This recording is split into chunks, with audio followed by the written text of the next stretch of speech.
And now when you're ready to, fillet your salmon, place your knife under the gill here to put it flat on the central bone, and just follow the central bone.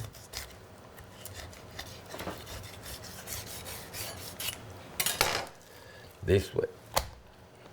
Now I cut flat on the bone, so the bone being flat here, there is a little recess right there, so there is a little bit of meat there that I'm going to remove, not to waste anything, and we can use that for tartare.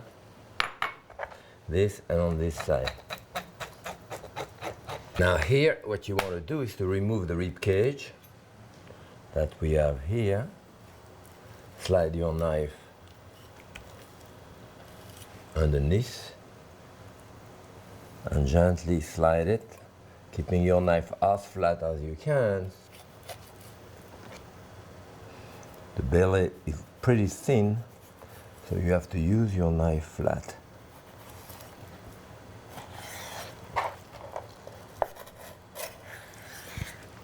Remember, there is the rib cage, and above the rib cage there is a series of bone that have been cut to it, so you can remove it with a plier in this way.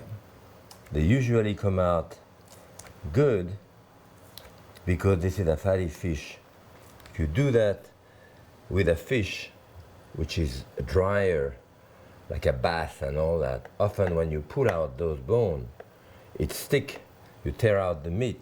So if this happened, what you would want is to take a bone like that, put your finger around, and hold the flesh while you're pulling this out, so you avoid tearing the flesh.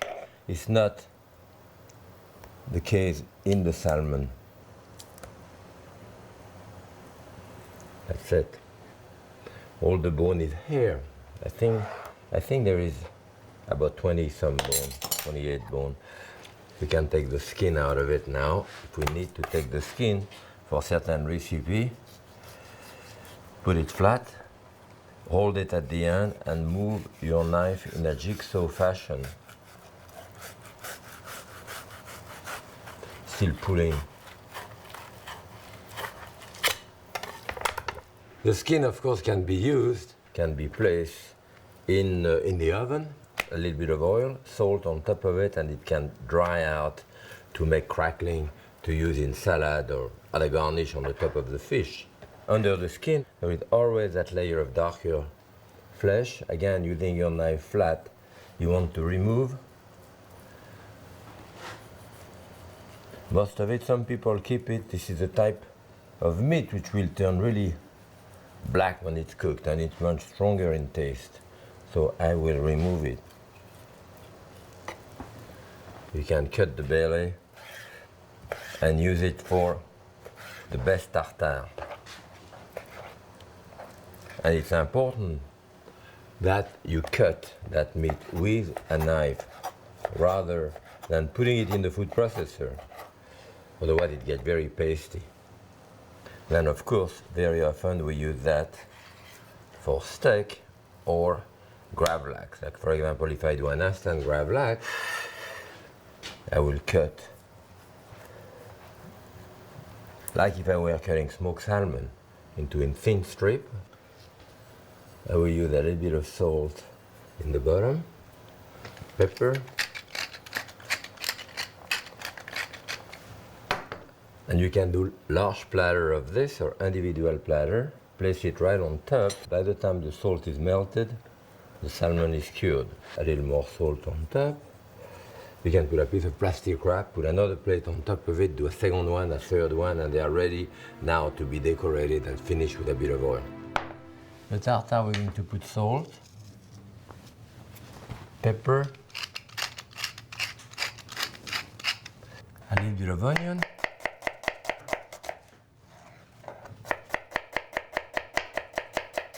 not too many things.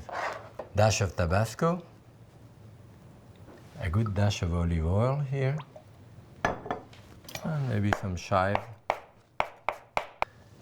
And that's a fresh tartare.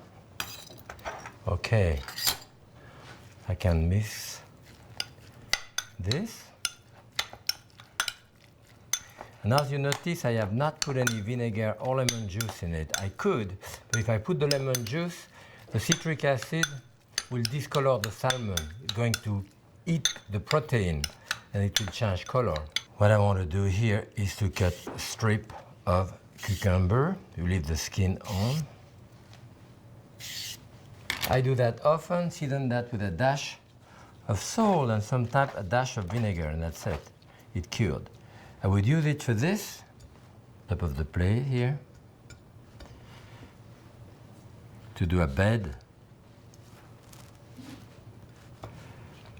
which would be very nice, but the question is not a question of being nice, it's a question of being good. And then my tartare in the center.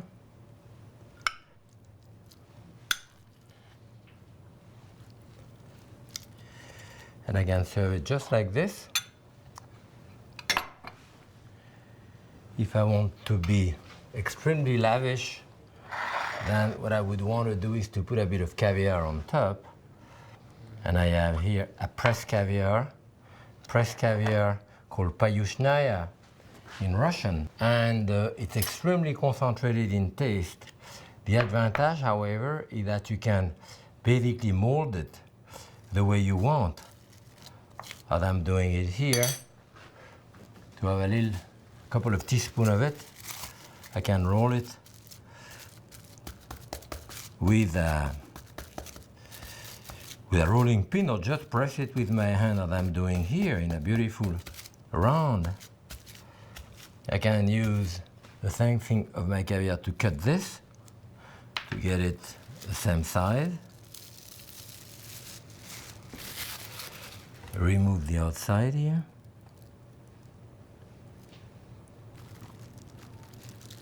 That makes it, of course, a bit more expensive, but certainly very elegant. A special dish.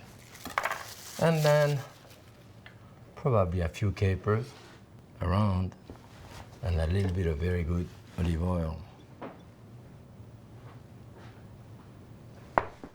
Okay. And I will have here a great tartare of salmon.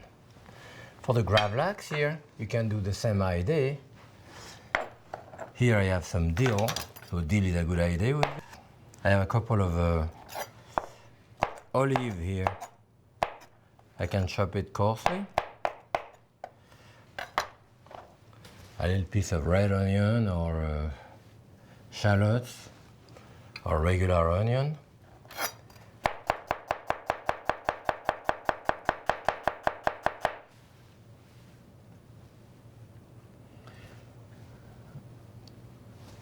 And a bit more of olive oil, of course. And here you have a great gravlax of salmon. And this is a couple of the many, many dishes that you can make with salmon.